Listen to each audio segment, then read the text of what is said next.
Yeah, I have this weird mindset where I think, and I do talk about this sometimes, where I go, I'm supposed to be young or have children, and I'm neither of those things. And that's how you relate to people. Yeah. And one time I was talking with Chris Rock. This really stuck with me because it came from Chris Rock. We were just sitting there talking, and we were talking about dating and marriage. And he goes, "You're not married?" And I go, "No." And he goes, "You better have some jokes." Oh, my God. Like, so you open for Jerry Seinfeld sometimes. Like, I'm so jealous of your quality of life when you travel with him, because you'll go to the local movie theater. Oh yeah, it's really fun.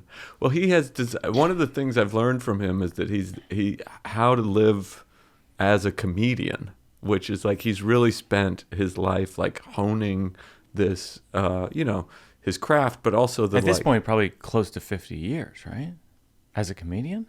Yeah, since the late 70s. Yeah. Yeah. It's unbelievable. Yeah. And he has he's constantly tweaking, just like we do with material, the routines around how to live, I feel like.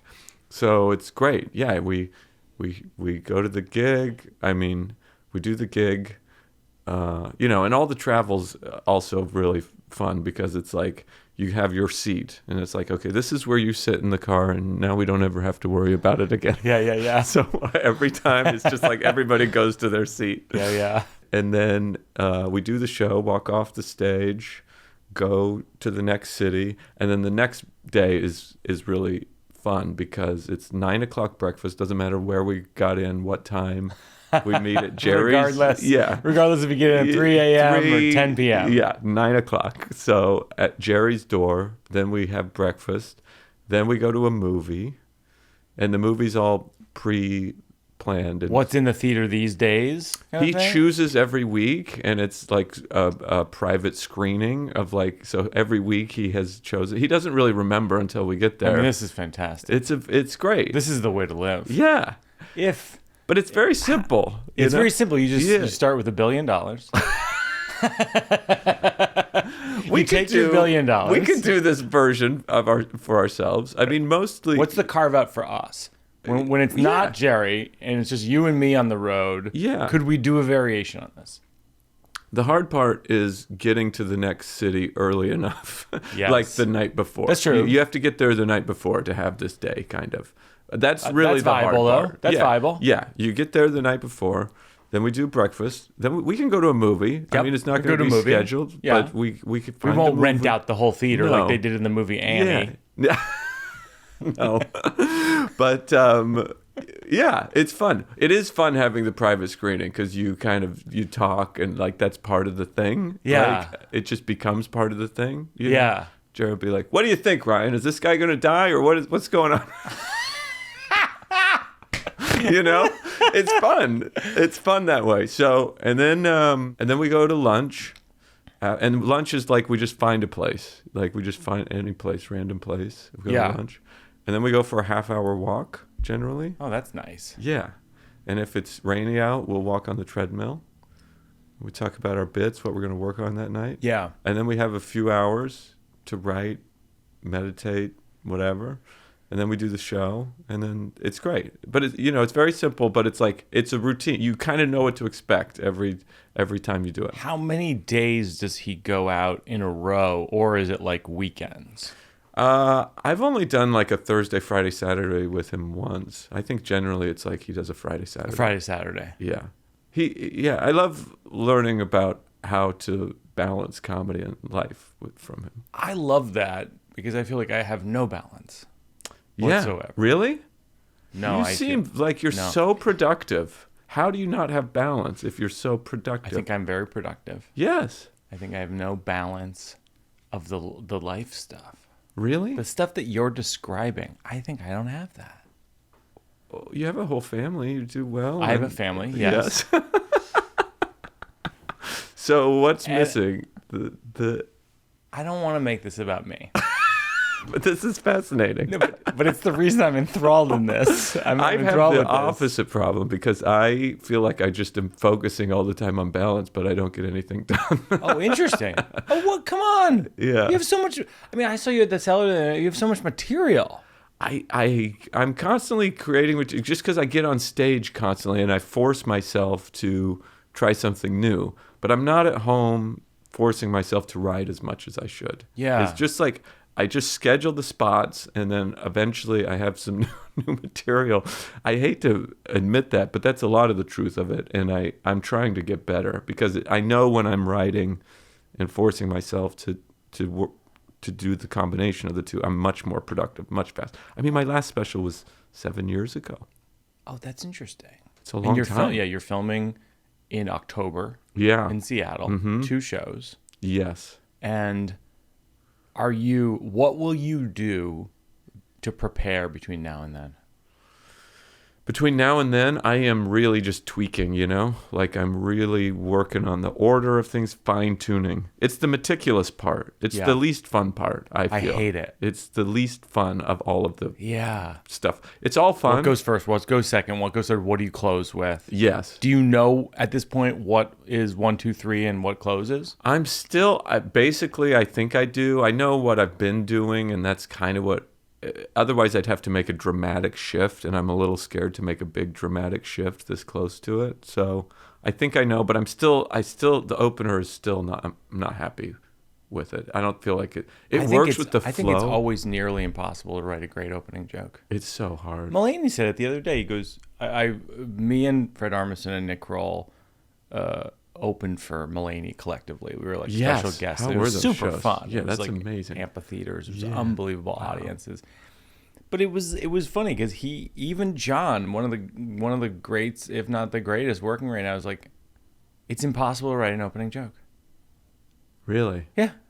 Yeah. He's like, it's just, some people have it. Gaffigan's really good at nailing an opening joke. There's certain people who are just really good at it. Yeah. It's so hard. It's so hard. There's something about it that is, the math of it confounds. Yeah. Yeah. You need to introduce people to who you are, what they're doing there. Yes. And also, this is funny. Yes. And fast. And it's got fast. Be fast. All in one joke. Yeah. And strong. Yeah. I know. It's so hard. I mean, that's why I kind of always am resorting to, like, you just acknowledge something about your physicality, especially when you're new, when you're like your first time out with something big. Right. I felt like I was so much more relaxed with my first one because I had a joke that just, I go, do you want to just start with my face? And that was so easy. Start with my face? Yeah. Should we start with my face? And I go, I look like this all the time. I feel like this. I look like this, but I don't feel like this. I look happy all the time. And that was like so perfect to just get into it, like right into it. And that just, oh man, that makes all the difference. You have one of I always recommend your special because the one that's on Netflix, which is called Happy Face. Yes. Right? Yeah, that's the bit. Because two reasons. One, it's clean, and two, it's evergreen. It's a case for making an evergreen special. I appreciate that. That's by design. I mean, I always am thinking that way. I like designing stand-up to make it last as long as possible. Yeah. I'm sure people are still finding you from your special from 7 years ago. That's what's so funny. You're like, it's 7 years ago. I'm like, gee, I feel like I just came out. Oh, yeah. People still find it. I mean, that's the beauty of the streaming world, right? It's just like always kind of there. Yeah. And for whatever reason, someone gets introduced to stand-up comedy, and then they go, oh, I've watched all of Mulaney, I watched all of Gaffigan, I've seen Seinfeld.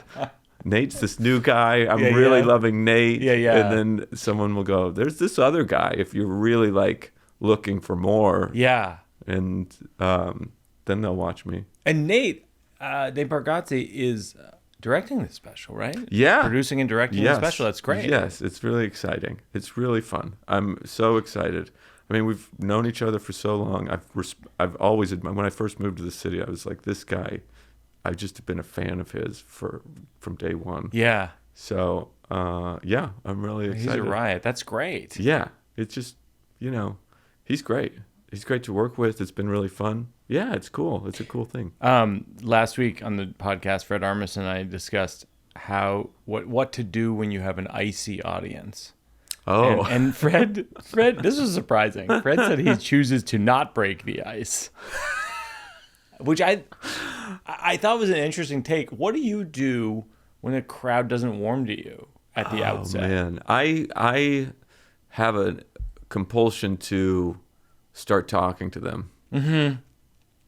I'm not really like drawn to doing tons of crowd work, like intentionally. Yeah. But when that is the case, and I guess it depends on the venue a lot, but if I'm in a smaller room, even if I'm in a bigger room, actually, if it's that way, if it's just apparent that I have not connected for whatever reason. Right. Like we are not moving forward. I tend to try to find a way in. Like if something that I would have ignored, typically, a little distraction, I'll go to it instead. It's funny, like it is. I like the way you're describing it. Of like it's not starting, like it's not moving. Yeah, like it is a weird thing when you hit a crowd where you're doing jokes that have worked before. Yeah, and you go, oh, they're not. You know, it's like a band where the drummer isn't playing. And you're just like, is he gonna play? Because the drums are here. Yeah, nobody did that. And I'm doing 1, 2, 3, 4. Just like we're. But I think that's what happens sometimes is when you see a comedian going nuts on stage because they're not doing well. Yeah.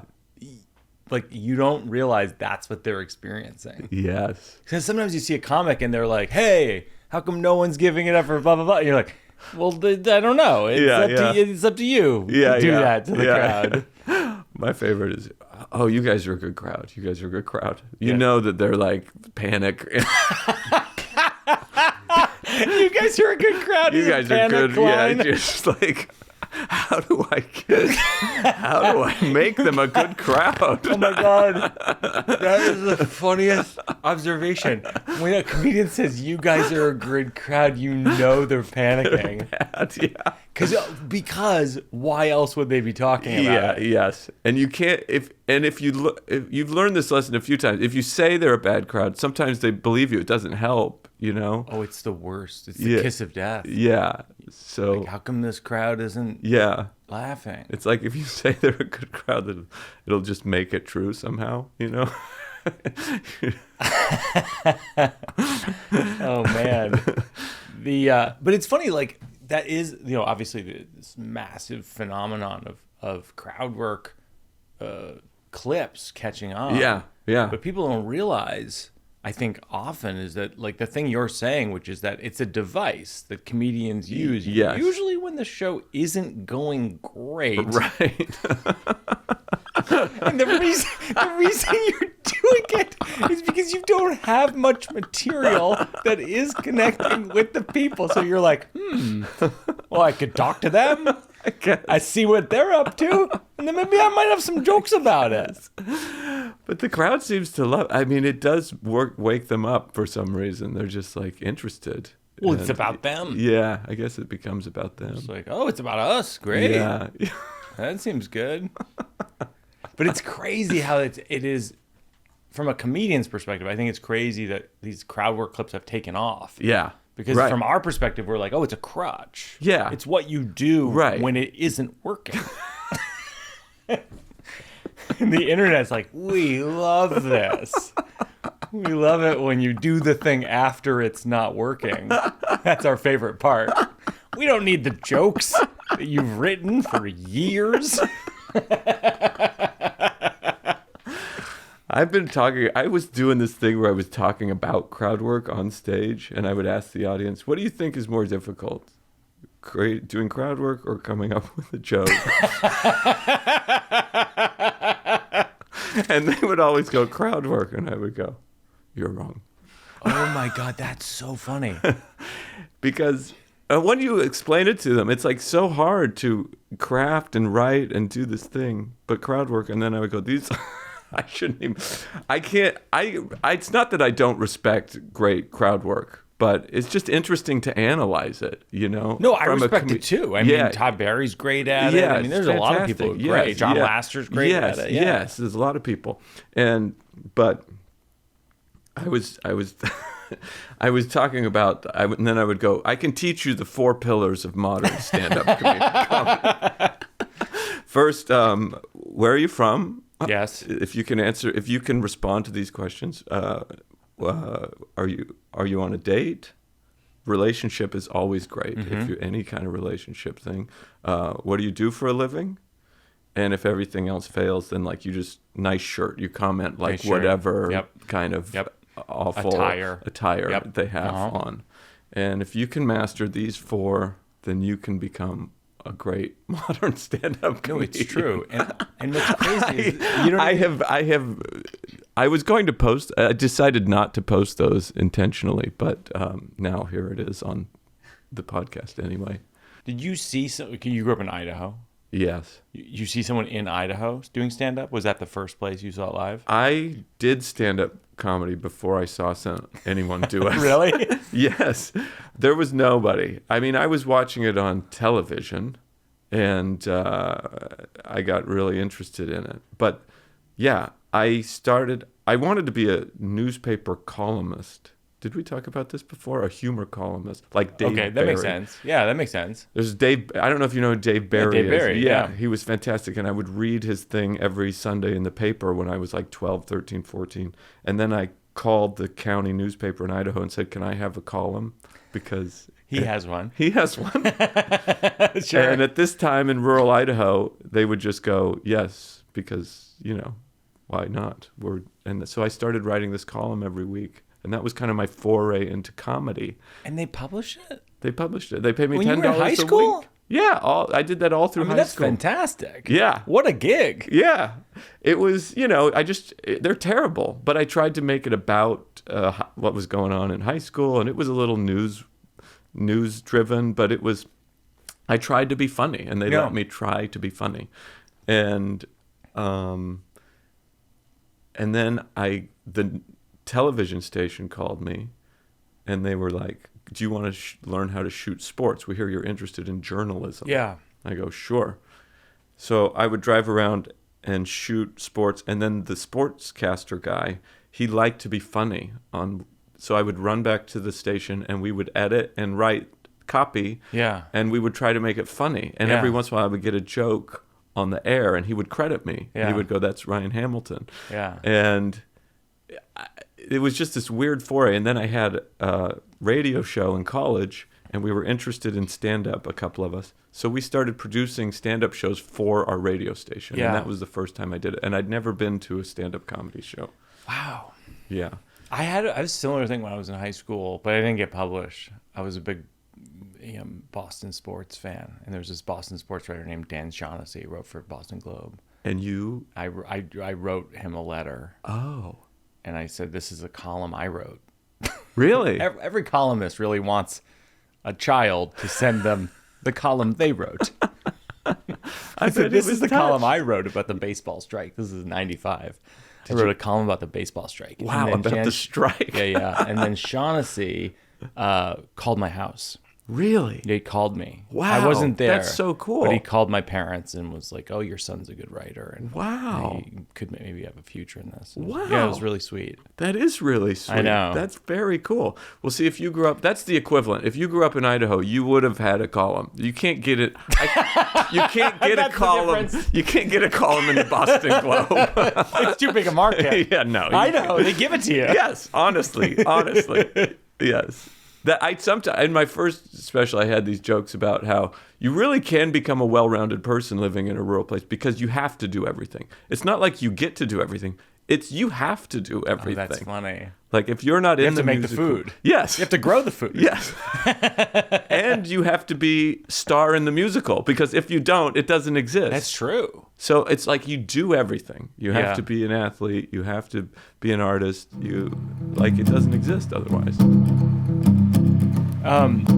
Okay, so first of all, last time we talked about this, you had been hit by the bus and you were going to talk about it on stage. Yes. And you're gonna in this special. Yeah. Right? You're right. I mean, I don't want to give away what you're going to talk about. But, it's fine. But what, how are you feeling and how's the journey of figuring out how to put that on stage? Because a lot of times people ask us when we do the Q&A episodes, how, like, comedy is tragedy plus time, like, how long?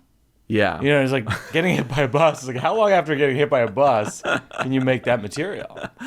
It's interesting because I have a line where I say, I realize that it's not a tragedy with time, it's a comedy. And I realize this because if someone says I got hit by a car, people go, I'm so sorry. But if someone says I got hit by a bus, people go, I'm so sorry. How did you not see it? Right, they immediately get the humor of it. Yes. So I think maybe the time frame is compacted when you get hit by a bus. The bigger the vehicle. Yes, the bigger the vehicle. The shorter for the jokes. The funnier the vehicle. The less time it takes. Yeah, if you get hit by a Caterpillar truck... If you get hit by a forklift, you can tell that joke 5 minutes later. Immediately, you go from trauma to comedy. That is crazy. Yeah, you were hit by, because we've talked about this so much, I know. It's like you were hit by one of those rental car buses, like one of those shuttle buses. Is that right? Yeah, it was a very big shuttle bus. Jesus. Yeah. Oh, my God. It's like the biggest shuttle bus I've ever seen. Oh, my gosh. And I don't reveal that until later. I say, oh, okay. No, it's fine. I say, I have to disclose something to you that it was a shuttle bus. Then I go, are you disappointed?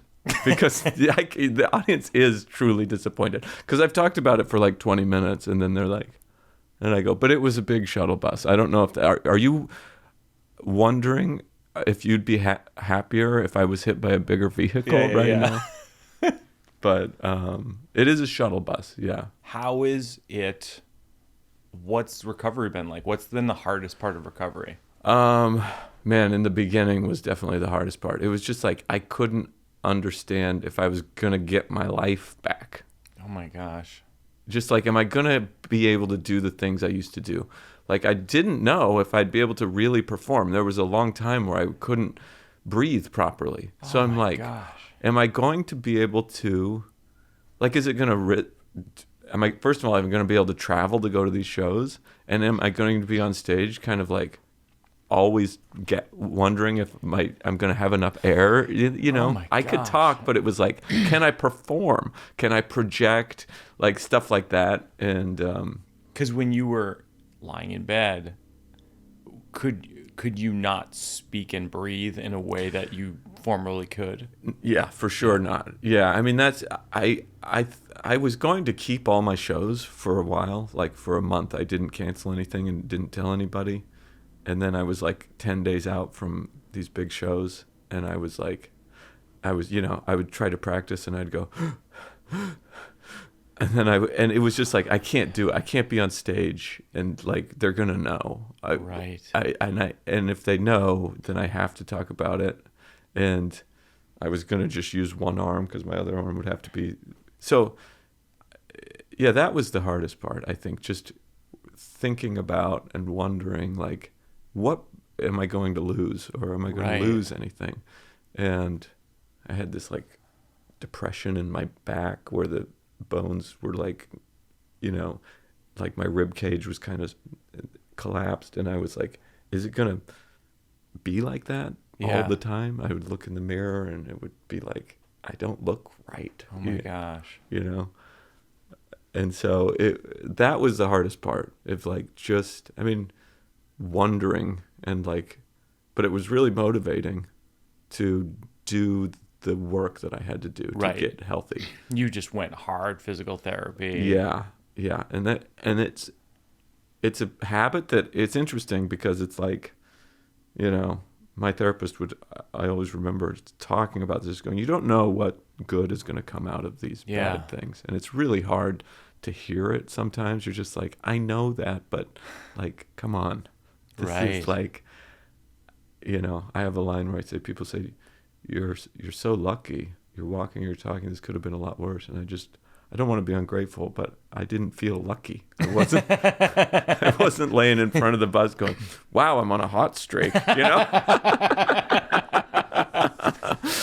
So, but now I do, like, physical therapy, this intense physical therapy where I just like shut my life off and went, okay, for 4 or 5 months, this is my full-time job. Yeah.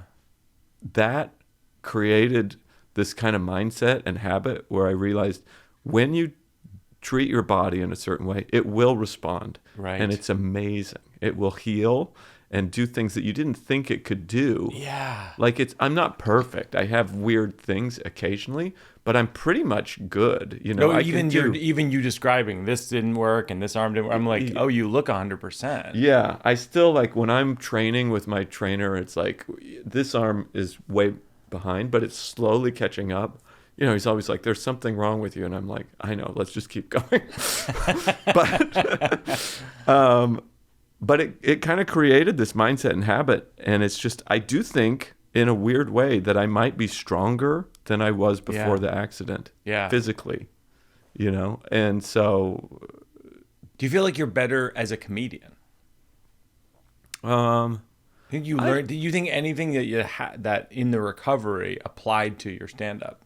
It made me talk about, you know, I really had never talked about anything personal before. Yeah. So that was, it kind of forced me to talk about something that was personal. Yeah. So that was interesting. Do you like it? You like talking about personal stuff on stage?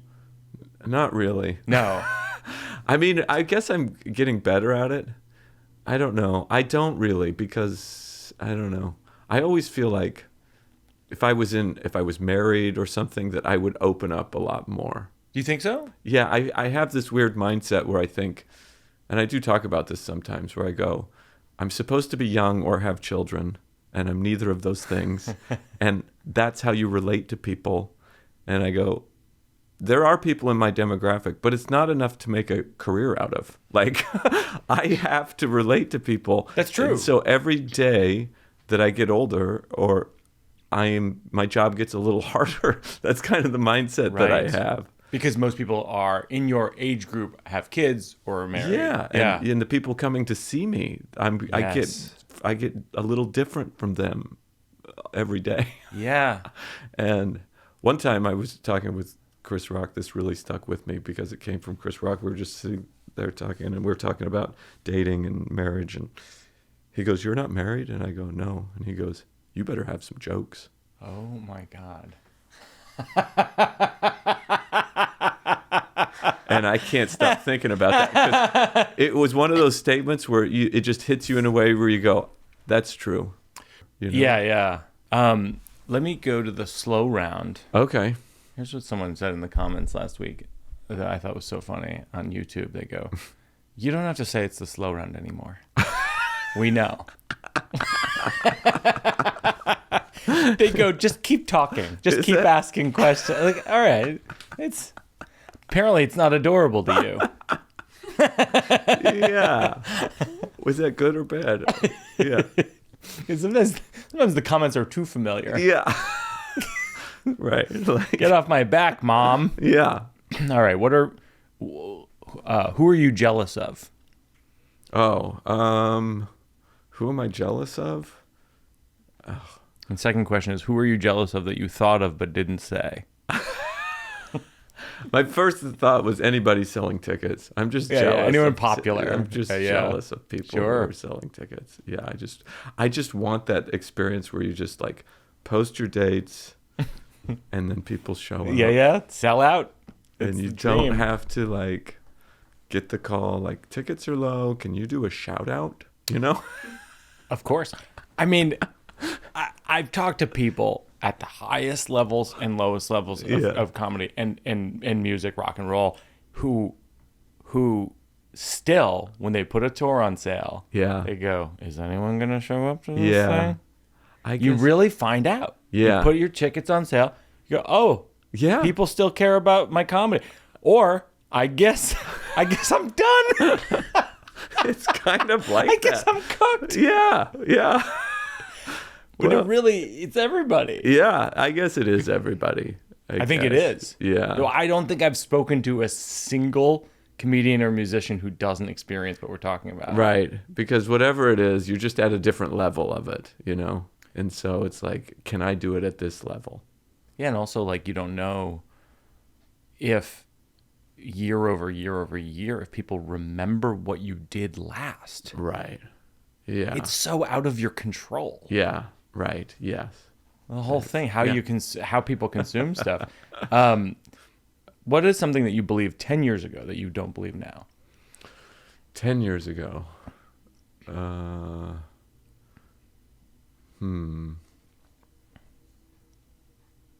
Maybe recycling. I still recycle, but I don't believe in it that it works that much anymore. I'm like, I'd still do it and I put it all in, but I'm kind of like, I don't think that this is going where it's supposed to go. I think the jig is up on single-use plastics.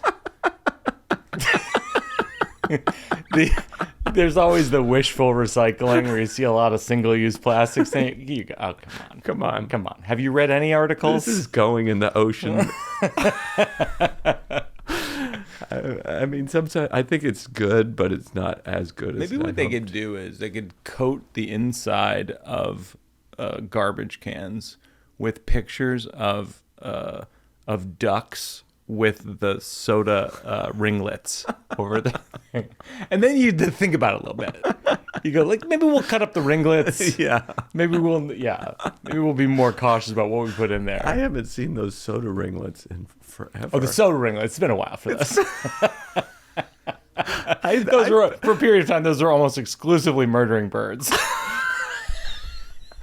Yes. They were real fun. They were like toy handcuffs, and then they would murder birds. Yeah, the wishful recycling drives me nuts. But I dug into it again recently. Did you? It turned out I was wrong. The plastics are tricky. Yeah. But the paper and the cardboard and the hard glass is getting recycled. Right. Yes. In New York, at least. Right. I dug into that recently because I became a real cynic on recycling after reading a bunch of articles like you're describing. Yeah. You're like, oh, Jesus, what are we? Yeah. Now we're wasting water cleaning the thing. Right. Yes. That actually isn't going anywhere. Right. All right. I'm going to drive these guys nuts because I always talk about recycling being a fucking hoax for the last decade. Know that. And like it drives them nuts. I'm overstating nuts, but whatever. I guess I brought it up. Enough. Yeah. Enough that they always just cut it out of the episode. Oh, wow. Keep it That's in. Interesting. Keep it in, y'all. Are you not going to keep it in? You can cut it again? I'll leave it to Peter. Yeah. Controversial. Wow. Controversial take. I thought this was your podcast. No. That's what I thought. Was there ever a time where you were caught in a lie? Oh, I'm sure. Let's see. I don't know. I'm honestly like generally tell too much of the truth more than I lie. Oh, that's interesting. Why? I think it's because of me. I just want I can't handle the burden of it. So I'll unload a lot of information that I don't need to unload on somebody. You know what I mean? I overshare rather than I'll go like if I'm in a relationship or something, I'll talk about the tiniest little details of things. Yeah. And I go, but just so you know. And then. And Sure. then. And they're like, I get it. That's too much. Yeah, just to be clear. I was fine like before knowing this. Yeah. And you didn't need to say this. Yeah. So. Do you ever do a bit about that? That feels ripe for a bit. Yeah. I should. Overstatement of things that are obvious. Right. I have a bit in the Good Life special where I go, I'm the narrator of our marriage who no one asked for. Jenny describes me as the narrator of our marriage no one asked for. That's really funny. It drives her nuts. It's like, it's a lot.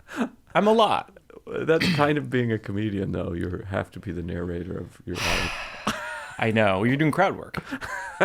Doing crowd work with your wife all the time. Where are you from? Yes. You know where I'm from. What do you do for a living? You know what I do for a living. I have a couple jokes. Okay.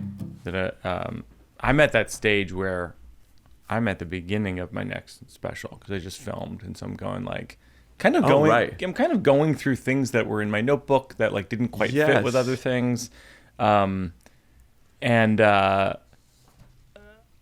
I have this thing where I wrote this down the other day. I was making a left turn, and in my car, and I went too soon, and this lady drove past me, and I waved to apologize, but we were like a few feet from each other, and I waved to apologize, and then I could see her lips mouthing the words, "What's wrong with you?"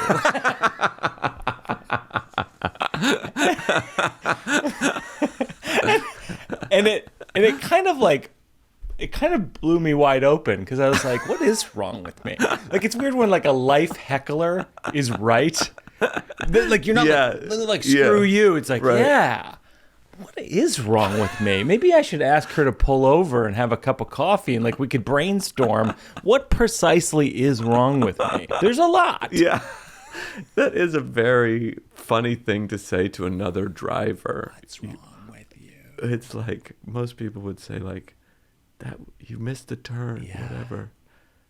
Look where you're like, where are your eyes? What's wrong with like she really went to the and it was like a sweet old lady. Wow. You know what I mean? It was like a sweet old lady going, oh, that lady, I'm so sorry. What's wrong with you? Where do I begin? Mouthing these things. You should talk to my family. They have a lot to say about this. So I think there's something there. There's definitely something there. That's really What's funny. wrong with you? It's also maybe a good title for a special. Yeah. What's wrong with you? I love titles. What's wrong with me? Yeah, that's fun. So I jotted that down. That's good. And then I also jotted this down. I don't want my daughter to be on an iPad. Not because it's not a great invention, but because it's too much stuff. It's like, I'm a phone and I play music and I'm nuclear weapons. Right. You know what I mean? You're like, all right, maybe we should get something simpler. But then I went shopping for like, what's the simpler version?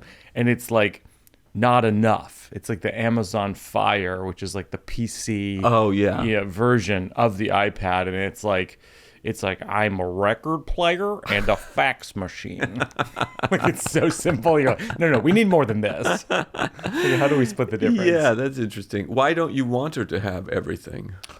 It's a good question. I mean, like these days, it's like if you have kids, it's like every article is like the Apple products are melting your child's brain in real time. Yeah, you know what I mean? Of course, yes. You're like, maybe we shouldn't do that. So it's more about the digital like distraction of things than like, I don't want her to have a toy that does multiple things. Yeah. It's like, if you read 3 articles these days in on raising kids, they're all about how their kids are, it's like iPad is like it's like an oven, letting your kid stick their head in an oven. So dangerous. Yeah. It's just like insane. So you're just like, well, okay, then what else? How do we... Maybe you should get some weapons for your child. They're very simple. Exactly. They're very simple. Safer. Yeah. Some kind of a club or it just does one thing. Baseball very bat. Utilitarian. Yeah. Tennis racket.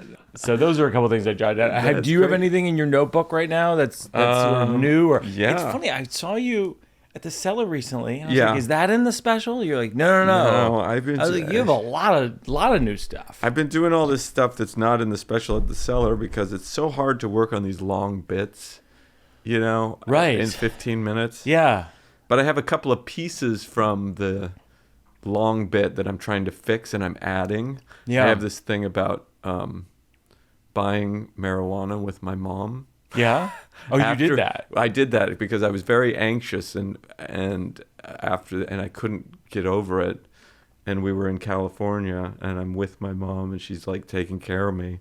And we're leaving California to go to Idaho. And I'd never done any drugs or drank in my life. My mother's the same way. And she had this idea, maybe we should try marijuana for your anxiety. But there's this pressure on it because we're leaving California and you can't get marijuana in Idaho. In Idaho, yeah. So I say, we found a dispensary, like a couple of vigilantes on the run out of town. And we walked into this place and I go, Mom, you do the talking. And I'm all banged up, I can't breathe. And this woman behind the counter, my mom says, well, this is a very nice establishment. We've never been anywhere like this. my son was hit by a bus. And we were wondering if you might have anything that could take the edge off of that. Yeah. And the feeling behind the counter was like elation. Yeah. Like this woman, I think, felt her life's calling was being fulfilled Yeah, in yeah, that yeah, moment. sure. And the vibe was kind of like the Oracle will see you now. And I went home with enough marijuana to supply all of Idaho. But it didn't really take. I would just bolt up in the middle of the night and go, call the lady from California. But that's a little story that I'm working on. I have a couple of those in the special that like will make it, hopefully. There's another one about actually getting hit and like the moment that it happened. Because nobody ever knows, like I talk all around it. Yeah. And one of the big holes is that they want to know what happened. Yeah. So I have this little bit where I was saying I'm standing in the street and I'm trying to look at my hand and I can't see my hand, but I'm looking at my hand and I know my hand's right there, but I can't see my hand. Oh my gosh. And the bus driver's out on the street and I say, because he decided to eventually stop and he's on the phone and I think, are you calling 911? And I realized he's talking to his boss to find out what the company policy is when you hit somebody. Oh my gosh. And I go, could you wrap that up? Because I can't see my hand. Oh my God. And then I realized that my hand was behind my back. Oh my God. And I go, and that's the punchline of that joke. That's wild. It's a hard thing to talk about because it's so gruesome. It's but gruesome. I'm trying to, but I have to because there's this huge hole in the thing. People like after the biggest question I get, what actually happened? So this is a little I think part. that's a great story. And then and then I think, well, I'm going to call 911 myself. So I pull my phone out with my other hand and I can't figure it out. I can't. And then I think, I'm going to pass out. Let's try not to pass out. So there's some grass across the street. And I go, that looks like a good place to not pass out. Oh my gosh. And I sit down on this patch of grass and then 911 starts calling me. And I go, this is a pretty great service. Oh my gosh. But it turns out that if you call 911 and all they hear is, hey, I can't see my hand. Can you call 911? Click. They call that person back over and over and over again. Oh my God. And someone eventually came over and said, are you okay? And I go, that's 911. Can you just tell them where we are? They know everything else. That's actually a great example of, like, I've seen you do a lot of this material before, like talking about getting hit by the bus and the recovery and all this stuff. It's a great example of like what happened moment to moment in the actual story. I think sometimes in storytelling, we avoid the really peak moments of it because almost like we don't even want to deal with it. Yeah. We don't even want to think about that part of it. Yeah. Interesting. And it's like breaking down and sometimes doing a free write on like, well, what actually happened at that moment and the moment after that and the moment after that, and how did I feel? Yeah. In those moments. But I think that's great. Okay. I would keep that in. Yeah. Because even if you think about it, like the filming in Seattle, it's like the people who are there to see you and to see you tell that story. Right. And to see the human being, Ryan Hamilton, say how you feel about this really extreme thing that happened. They don't want it to be a laugh every 30 seconds at that moment. I think they can handle that you tell the truth. Right, yeah. And actually, I would argue, like, crave it. Oh, interesting. People crave that. I mean, obviously, they don't crave it if you don't have laughs the rest of your show. Right. But if you have the kind of joke octane that you have in your shows, and then you have a section that's a minute or two long where it's like pretty intense in this thing that is totally earned and justified that you're talking about, I think the audience craves that. Okay, that's good.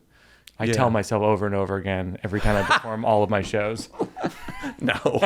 No, I do. Sometimes Really? have to. Yeah. I have to spend time thinking about that and talking about that with my director because a lot of times it's like, last special, it's like talking about my relationship with my dad when he had a stroke and all this stuff. And it's like, I don't want to think about when I was in the hospital with my dad when he had a stroke. It's awful. Right. Yeah. But the audience in a certain way wants to connect on that. Yeah. If that's what you're talking about. Right. Right. But I think like the whole thing of looking at your hand, realizing with your hands behind you, is that, oh my gosh. Yeah, that's really what it was. But it's just, yeah. So that's me attempting to fill the little gaps in this kind of thing. Yeah. Yeah. Yeah. But I feel like there's more in the thing of like holding up your hand, thinking you're holding up your hand, and thinking that, oh, it must be a mental thing. You're like, no, it's a hand thing. It's a hand thing. That's true. The hand isn't present. Yeah. The hand isn't present. That's funny. The hand is absent. That's true. It's a hand thing. And also, it might be related to other bones, too. It is a funny thing, too, like, if you think about, like, to the people who are around, like, you're you. Yeah. In this situation, you get hit by a bus, you're still you. Yeah. To the people around you, you are a cartoon character. You got bone coming out of your body. You know what I mean? You're trying to hold up your hand. There isn't a hand. Like Yes. You are literally Yes. you are the high and lowest of their lives. You are the Calvin and Hobbes of their existence in their day. I have this line about how I was standing up, and that really made people upset. People did not like that I was standing. Yes. Yeah. No, but it really is like, it is worth sitting in the moment. Yeah. Like the thing that you're doing right now, I would almost say like do more of it. Like do more of the like going on stage, telling the story, and honestly like seeing what comes out. Yeah. Like just like living in the moment, be like, I'm going to tell the story, but I'm really going to like try to relive it. Yeah. Maybe I should do that part. Because there's a whole part leading up to it that I used to have jokes about, but I kind of dropped. But it was like, I was in a hotel with COVID for 10 days. And the first day out was January 1 when this happened to me. Yeah. So I had these jokes about that whole experience, but I kind of cut it out. But it is interesting to kind of get into like the moment, because I have that moment. Yeah. But maybe there's more preceding and after. I'll tell you something from my kind of traumatic jumping through this window sleepwalking story. I went back to Walla Walla last year and I talked to the doctor in the ER who took the glass out of my legs. And I asked him, what was that like? Do you remember that? Yeah. And he goes, yeah, I remember, because I was like, it took hours to take the glass out of your legs, and it drove me nuts because we had all these other people coming in and it was busy. I had to keep coming back to you, taking the glass out, going back, dealing with other people. And I was like, oh, that's so funny, because if I had interviewed him years ago, I would have put that in the original show. So you might want to consider, like, can you get in touch with any of the doctors and just be like, what's your experience? That's really interesting. If you're willing to talk to me, what's your experience of this? Because I'm writing a whole piece of that. The surgeon is a friend of mine now. Like, I should ask him. Maybe ask the surgeon, how they felt about it. Because it's, like, probably so different from how you see it. That's a really good idea. I should do that. Because who knows what he thinks. Maybe it was, like, a routine. And also, like, hey, do you think I was going to be okay? Yeah. You can tell me now. Right. I'm good. Yes. Right. What did you think in that moment? What do you think? Now you can tell me. Yeah. I have it even like in Walla Walla, where it's like I went back and it's like I talked to cops and stuff, and they're like, oh yeah, it was on the radio that night. A guy jumped through the window at the motel. Really? Yeah. Oh, I bet. Like it was all like about. It was like about town. Yeah, small town. Of course. That's a crazy thing to happen. Yeah. Wow. That's so a great idea. Even people tangentially involved with that actually are aware of when it happened. Why wouldn't I think to do that? That's so good. Why wouldn't? Yeah, that's a great. We're so specifically wrapped up in ourselves as stand-up comedians, in my experience, of our own perspective. But in this kind of event, it's like that makes so much sense. I should do that. Yeah, because it's wild. Like if your instance of you looking at your hand and your hand's not there, it's like that from someone else's perspective is also wild. Yes. Right. Because they're looking at this version. Right. Your things, your bone is coming out and all that kind of stuff. Right. Yeah. Yeah. Whew. Well, I'm glad you're okay. Thanks. I mean, I'm doing great.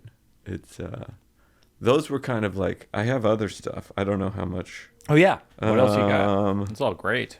What do you think about this as an opening? It's hard to get there, but I talk about people focusing. We don't focus. It's too hard to focus. This is what it takes. You got to go to another location, turn the lights off, get a spotlight, get a guy with a microphone, put your phone away.